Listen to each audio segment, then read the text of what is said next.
पिछले लेक्चर में हमने अनसर्टेनिटी प्रिंसिपल और एक्स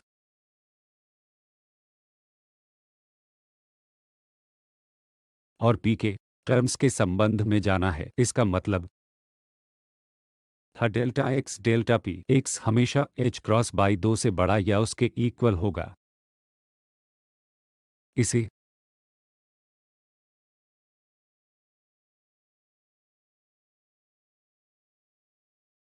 क्वांटम कंडीशन के साथ कॉशी श्वार्ट्ज इनइक्वालिटी का इस्तेमाल करके प्राप्त किया गया था। और फिर मैंने आपको आर्ग्यूमेंट दिए कि कैसे यह क्वांटम मैकेनिक्स में दिखाई देता है। एक था अगर मैं वेव पैकेट के रूप में पार्टिकल पर विचार करता हूं तो वेव पैकेट की सीमा है पार्टिकल की पोजीशन में अनसर्टिनिटी और वेव पैकेट में अलग अलग केस की वेव्स, इसलिए मोमेंटम भी अनसर्टन है और इसलिए delta P delta x order of H का होता है। जो अन्य आर्ग्यूमेंट मैंने आपको दी थी पोजीशन के लिए आइगन फंक्शन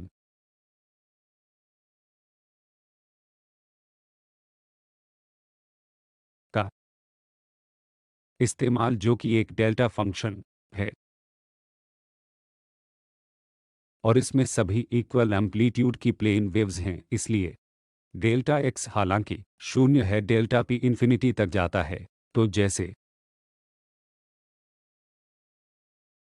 ही आप डेल्टा एक्स को छोटा करते हैं डेल्टा पी इन्फिनिटी हो जाता है। तीसरा उदाहरण मैंने आपको दिया था वह एक प्लेन वेव का था। अगर मेरे पास फिक्स मोमेंटम पी वाला पार्टिकल है तो संगत वेव एक इनफाइनाइट वेव है जहां delta X extend to infinity, हालांकि डेल्टा पी शून्य है। इस तरह दो एक्सट्रीम और साथ ही कुछ बीच का है। मैं आपको अन्य आर्ग्यूमेंट दूंगा इससे पहले कि आज मैं नया टॉपिक शुरू करूं और वह है हाइजेनबर्ग माइक्रोस्कोप। और इससे आपको पता चलता है मैं डेल्टा एक्स और संगत मोमेंटम क्यों निर्धारित नहीं कर सकता हूं, जो कि उचित रूप से 100% सटीकता के साथ है। तो इस पर विचार करें। मान लें मैं एक माइक्रोस्कोप से पार्टिकल को देख रहा हूं जो यहां लाल डॉट के साथ दिखाया गया है, क्योंकि लेंस और लेंस की त्रिज्या ए है और मैं इस पार्टिकल पर लाइट नीचे से चमका रहा हूं ताकि ये पार्टिकल को हिट करे और माइक्रोस्कोप में जाए। यह माइक्रोस्कोप में पार्टिकल को हिट करने वाली लाइट है। यह लाल रंग द्वारा दिखाए गए एंगल में होना चाहिए। तो फिर से मैं यह स्पष्ट करता हूं कि यह माइक्रोस्कोप है एक पार्टिकल के रूप में और लाइट रेज को इस एंगल में जाना चाहिए। यह क्योंकि है और हम फोकल लेंथ पर पार्टिकल को रखते हैं। इसका मतलब है यह एंगल थीटा जो मैं ब्लैक कलर से यहां दिखाता हूं, थीटा का ऑर्डर ओवर एफ है। अब यह विचार करें कि रेज फोटॉन के रूप में आ रहा है, सीधा आ रहा फोटॉन का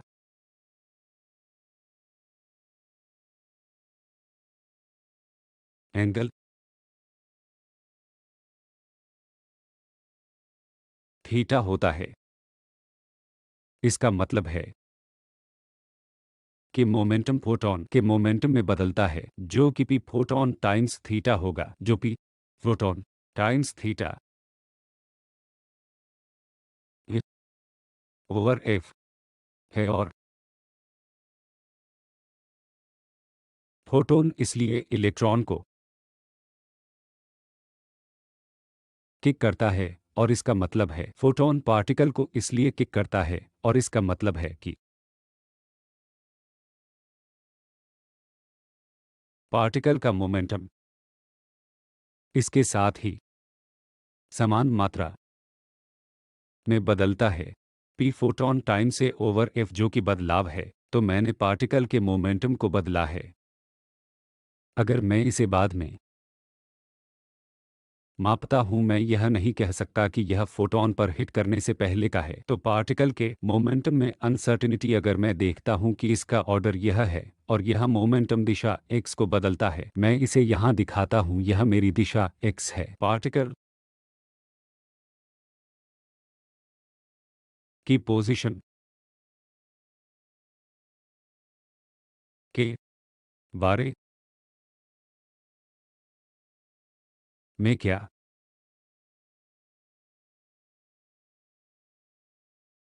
कहना चाहेंगे?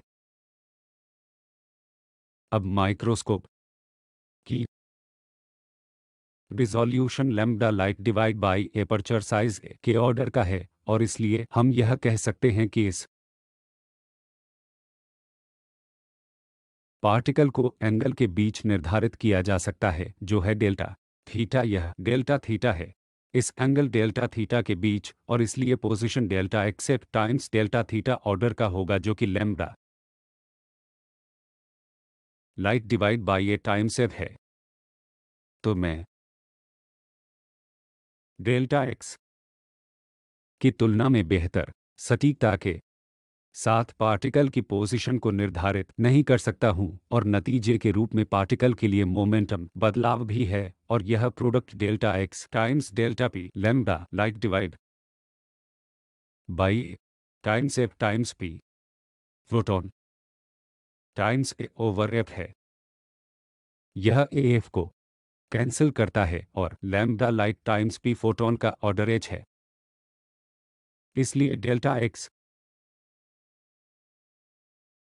डेल्टा पीएच के ऑर्डर का है। तो आपने इस आर्ग्यूमेंट से क्या देखा है कि अगर मुझे डेल्टा एक्स की सटीकता के तहत एक पार्टिकल को देखना है, अगर मैं डेल्टा एक्स को बेहतर करना चाहता हूं, तो मुझे छोटी वेवलेंथ का इस्तेमाल करना है। अगर मैं छोटी वेवलेंथ का इस्तेमाल करता हूं तो पार्टिकल के मोमेंटम में बदलाव अधिक होता है। इसलिए मैं अनसर्टेनिटी प्रिंसिपल द्वारा सीमित की तुलना में दोनों मोमेंटम और पोजीशन को अधिक सटीकता के साथ निर्धारित नहीं कर सकता। तो यह एक आर्ग्यूमेंट है जो कि अनसर्टेनिटी आर्ग्यूमेंट की पूर्णता से संबंधित है। Uncertainty principle.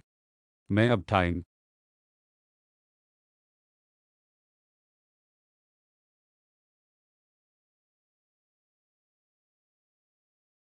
Dependent Schrodinger equation पर बात करूंगा। टाइम डिपेंडेंट श्रोडिंगर इक्वेशन से आपका क्या मतलब है? अब तक हमने स्टेशनरी स्टेट श्रोडिंगर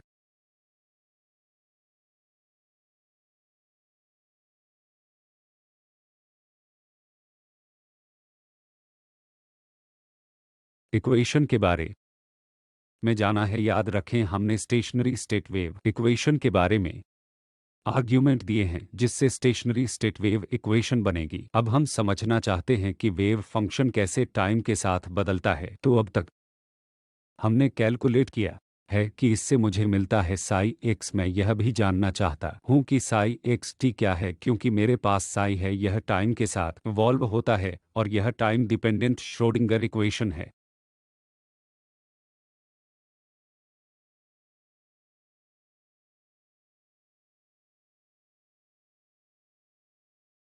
इतिहास में जाने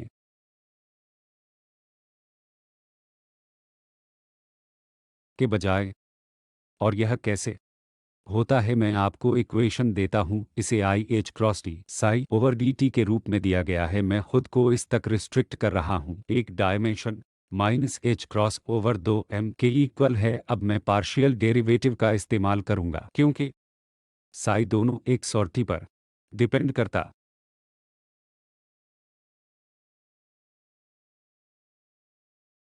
है। इसलिए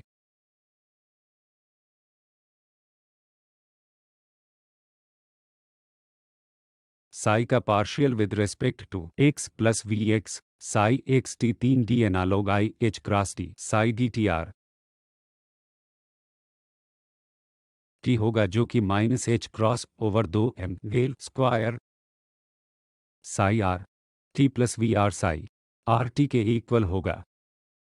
अब याद रखें कि यह operator minus H cross square over 2 m d 2d/d x square plus V X energy operator या हैमिल्टनियन है, इसलिए ज्यादातर इस इक्वेशन को इस तरह लिखा जाता है जी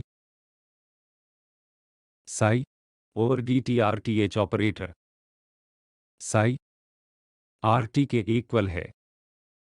यह एक पूरी श्रोडिंगर इक्वेशन है जो कि स्टेशनरी स्टेट्स के लिए स्टेशनरी स्टेट श्रोडिंगर इक्वेशन पर जाता है। तो अब देखते हैं कि क्या होता है टाइम डिपेंडेंट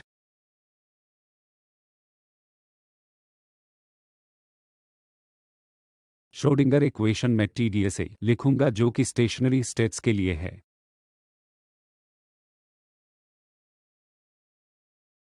तो मेरे पास है I H cross partial Sai over partial T H Sai के इक्वल है और पहली स्टेशनरी स्टेट में एच लिखूंगा साई एन पर ऑपरेट कर रहा है और इससे मुझे मिलता है श्रोडिंगर इक्वेशन के स्टेशनरी स्टेट सॉल्यूशन के लिए एन साई एन। तो मेरे पास है I H cross D psi N over D T equal C N psi N और तुरंत आप सॉल्यूशन लिख सकते हैं कि शून्य पर psi N R T psi N R होगा या कोई भी टाइम ताकि मैं इसे टाइम इंडिपेंडेंट के रूप में लिख सकूं E raise to minus I N T over H cross. तो इस तरह wave function or eigen function evolve होता है, इसलिए psi N R T psi N R है जो उसका स्पेस पार्ट है E raise to minus I N T over H cross. Probability density के बारे में क्या कहना चाहेंगे? इसलिए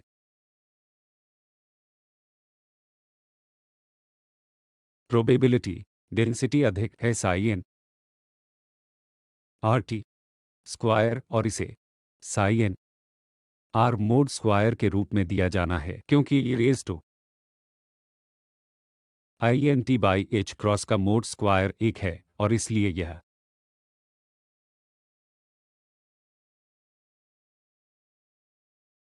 टाइम के इंडिपेंडेंट है। स्टेशनरी स्टेट्स के लिए प्रोबेबिलिटी डेंसिटी टाइम के इंडिपेंडेंट रहती है और इसलिए स्टेशनरी स्टेट्स जनरल तौर पर, हालांकि अगर मेरे पास वेव फंक्शन है जो कि आइगन फंक्शन नहीं है तो यह टाइम के साथ बदलेगा। तो यह इस तरह दिया गया होगा। इसलिए जनरल तौर पर मेरे पास है I H cross T psi over D T जो कि एच साई एच ऑपरेटर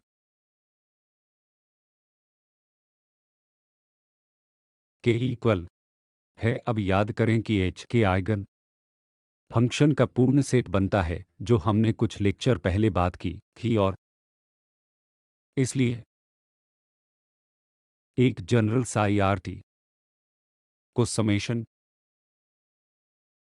सी N psi N R T के रूप में लिखा जा सकता है जो कि summation C N psi N R के इक्वल है जो कि स्टेशनरी स्टेट सॉल्यूशन है minus I N T over H cross. हमें यह कैसे मिलता है? इसे प्राप्त करने के लिए हम यह लिख सकते हैं कि टाइम टी पर टी इक्वल शून्य मान लें। हम इस आई आर को बाउंड्री कंडीशन के कंसिस्टेंट करते हैं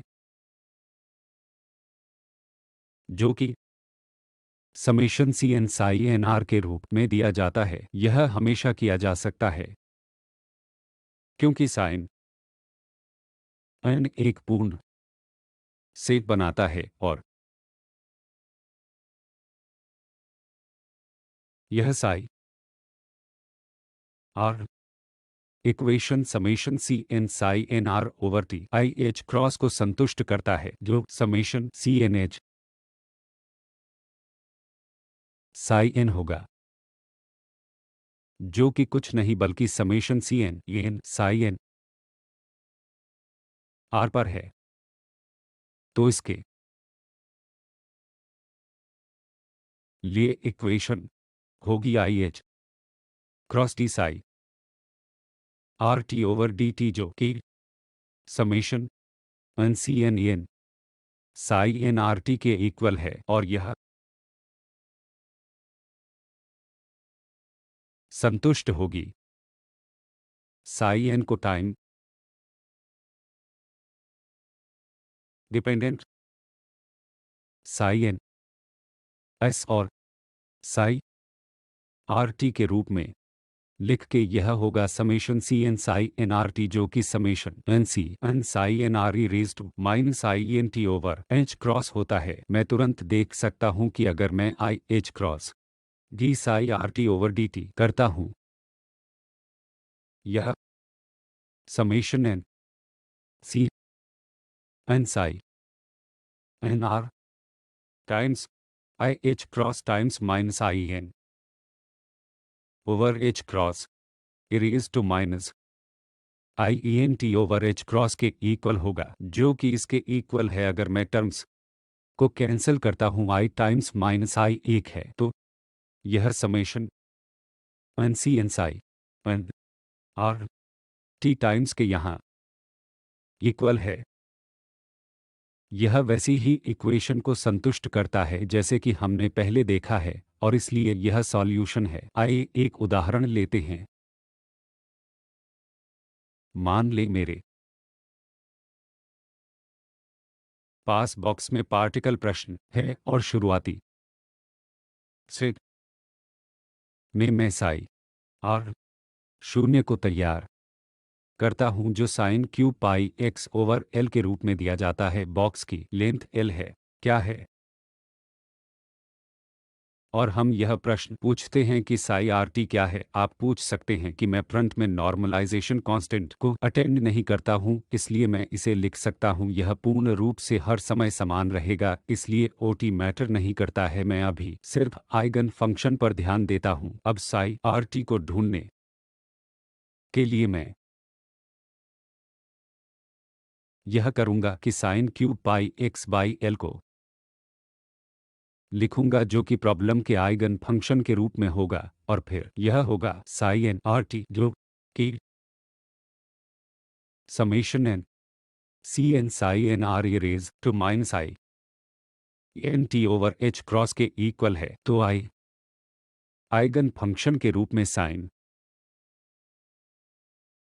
cube pi X over L का एक्सपेंशन खोजते हैं, इसलिए मैं लिख सकता हूं sine cube pi X over L को sine pi X over L times sine square pi I X over L के रूप में, जो sign pi X over L times 1/2 1 minus cosine 2 pi X over L के समान है, जिसे मैं इस तरह लिख सकता हूं sine pi X over L 1/2 minus 1/2 sine pi X over L cosine of 2 pi X over L, जिसे मैं इस तरह लिख सकता हूं 1/2 sine pi X over L minus 1/2 sine pi X over L cosine 2 pi X over L. में इसे इस तरह लिख सकता हूं sine of 2 pi X over L plus pi X over L minus sign of 2 pi X over L minus pi X over L times 1/2। तो यह होता है 1/2 sine of pi X over L minus a quarter sine 3 pi X over L minus minus plus a quarter sine pi X over L, जो कि 3/4 sine pi X over L minus 1/4 sine 3 pi X over L के समान है। तो अब मैंने संगत energy एक और ई 3 के साथ दो आइगन फंक्शन के रूप में लिखा है। Sign cube pi X over L को इसे पिछले लेक्चर से एक कहा जाता है जिसमें एन 1 के इक्वल है और यह एच क्रॉस स्क्वायर है pi square over 2 ml square E 3 N equal 3 के हैं और इसलिए यह 9 H cross square pi square over 2 ml square है और इसलिए यह वेव फंक्शन इवॉल्व होगा। इसलिए साई एक्स टी को summation N C N psi N X के रूप में दिया जाएगा E raise to minus I N T over H cross और इस मामले में यह सी एन के इक्वल होगा जो कि नॉर्मलाइजेशन कांस्टेंट है 3/4 sine pi X over L E raise to minus I एक T over H cross -1/4 sine 3 pi X over L E raise to minus I 3 T over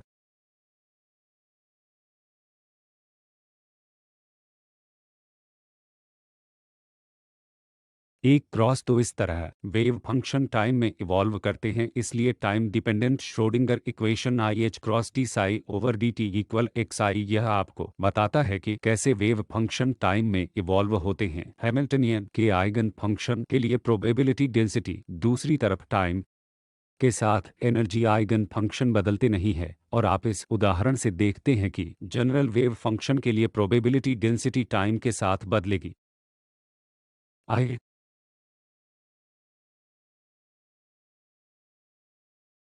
अब current density और probability density के बीच time dependent Schrodinger equation का इस्तेमाल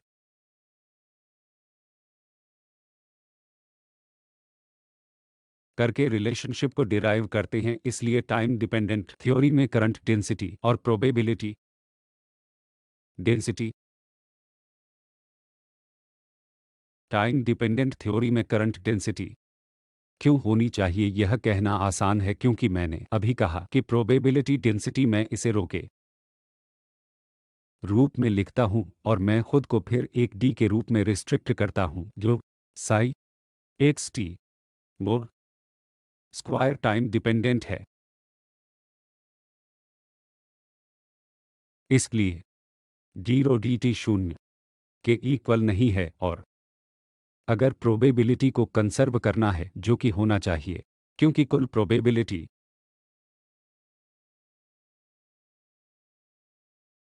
हमेशा एक रहती है तो कंटिन्यूटी इक्वेशन हमेशा संतुष्ट होगी और आपके पास 0 dt plus del dot J होगा और एक डी में यह होगा 0 dt प्लस डी जे और एक्स दिशा डी टी 0 के इक्वल है और इसलिए एक करंट होना चाहिए जो पूरी प्रोबेबिलिटी को कंजर्व करता है और आए करंट के लिए उस एक्सप्रेशन को डिराइव करते हैं। तो मैं इक्वेशन लिखता हूं माइनस या plus I H cross T psi over D T equal है minus H cross square over 2 md 2 psi over D X square plus V X psi और मल्टीप्लाई बाय आई स्टार के। तो मैं इसे साई स्टार के साथ मल्टीप्लाई करूंगा और मुझे मिलेगा I H cross psi star D psi over D T जो कि minus H cross square over वो M psi star D 2 psi over D X square plus V X psi star psi के equal है। यह मेरी equation एक है। अब मैं साई के कॉम्प्लेक्स कॉन्जुगेट के लिए इक्वेशन लिखता हूं और यह बनता है minus I H cross D psi star over D T equal है minus H cross square over 2 md 2 psi star over D X square plus V X psi star के मैं इसे साई के साथ मल्टीप्लाई करता हूं और मेरी दूसरी इक्वेशन को minus I H cross psi के रूप में लिखता हूं। यह बताता है आई स्टार ओवर डेल की minus H cross square over दो एम साई डेल दो psi star over del X square plus V X psi star psi के इक्वल है, जो कि मेरी इक्वेशन नंबर 2 के अनुसार है। एक में से दो को सब्ट्रैक्ट करें ताकि आई एच क्रॉस प्राप्त हो सके। साई स्टार की psi by D T plus psi D psi star over D T H cross square over दो एम साई डी दो psi star over D X square minus I star D दो psi over D X square के equal है। Left hand side को अब I H cross D by D T of psi star psi के रूप में लिखा जा सकता है, जो कि एच क्रॉस स्क्वायर ओवर दो M D by D X आप psi D psi star D X minus I star D psi over D X के इक्वल है। तो हमारे पास I H cross D by D T of psi star psi है, जो H cross square over दो M psi D psi star over D X minus psi star D psi over D X के equal है। इसलिए derivative मैं H cross को cancel कर सकता हूं। एक एच दोनों साइड से क्रॉस करता है और मुझे मिलता है D by D T of psi star psi, जो कि एच क्रॉस ओवर दो M I D by D X of psi del psi I del X minus I star del psi over del X के equal है। यह कुछ नहीं बल्कि probability density rho R T या एक्स टी, और इस मामले में मुझे मिलता है D by D T of rho X T plus D by D x. मैं इस जे एक्स को शून्य के इक्वल लिखता हूं, जहां जे एक्स उपरोक्त एक्सप्रेशन से इस तरह लिखा जा सकता है एच क्रॉस ओवर दो M I psi star D psi over D X minus psi D psi star over D X. यह कुछ नहीं बल्कि करंट डेंसिटी है। अगर आप इसे ध्यान से देखते हैं तो यह समझना आसान है कि यह E H cross over I D psi by D x है, जो मोमेंटम ऑपरेटर है। तो यह पहली टर्म में साई पर ऑपरेट करता है, जिससे आपको मोमेंटम टाइम्स मिलता है। मैं मोमेंटम डेंसिटी देता हूं, जो कि m से डिवाइडेड है, जिससे आपको वेलोसिटी मिलती है। इसलिए J X velocity times psi star psi है, जो कि करंट है, जो आप क्लासिकल फिजिक्स से जानते हैं। इसलिए D psi by D X यह आई मोमेंटम टाइम्स साई के रूप में, इसलिए P psi star psi over M आपको वेलोसिटी टाइम्स प्रोबेबिलिटी डेंसिटी देता है, जो कि कुछ नहीं बल्कि करंट वेलोसिटी है। हम यह क्यों करते हैं? Minus psi D star by Sai D x पूरी चीज को रियल बनाता है। मैं आपको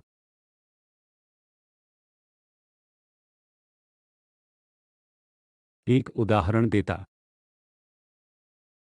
हूं। प्लेन वेव लें जो एक पार्टिकल को दर्शाता है,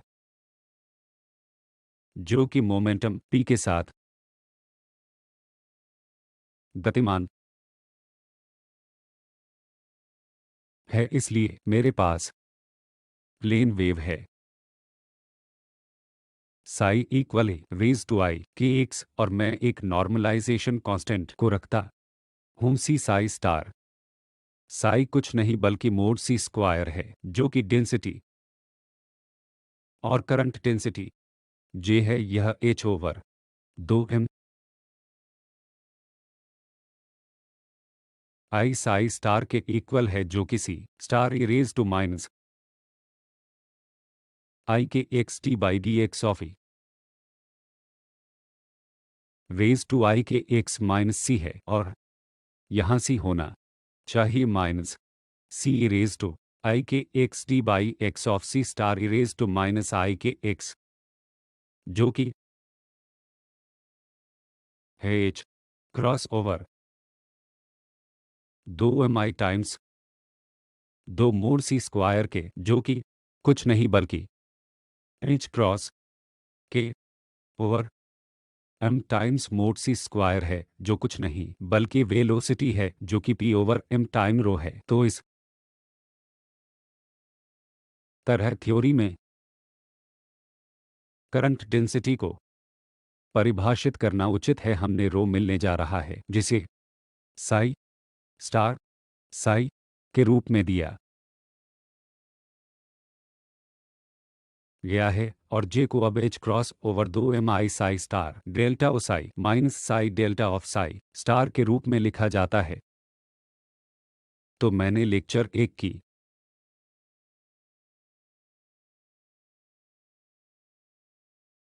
मुख्य विशेषताओं को लिख के इस लेक्चर को खत्म करने के लिए इस्तेमाल किया। हमने माइक्रोस्कोप उदाहरण को लिया ताकि डेल्टा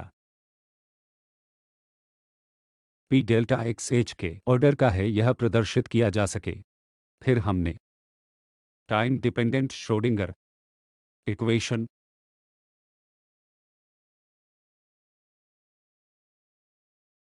पर विचार किया, जो कि आई H cross T psi over D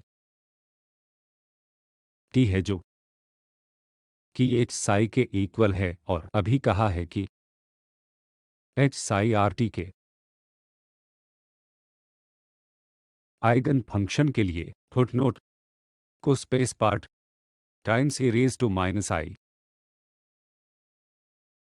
N T over H cross के रूप में दिया गया है। और फिर हमने करंट को परिभाषित किया, या अधिक सटीकता से कहें तो प्रोबेबिलिटी करंट डेंसिटी को टाइम डिपेंडेंट श्रोडिंगर इक्वेशन का इस्तेमाल करके किया, और दिखाया कि इसने D rho D T plus del dot J को संतुष्ट किया, जो शून्य के इक्वल है। इसके साथ ही मैं टाइम डिपेंडेंट श्रोडिंगर इक्वेशन पर लेक्चर को खत्म करता हूं।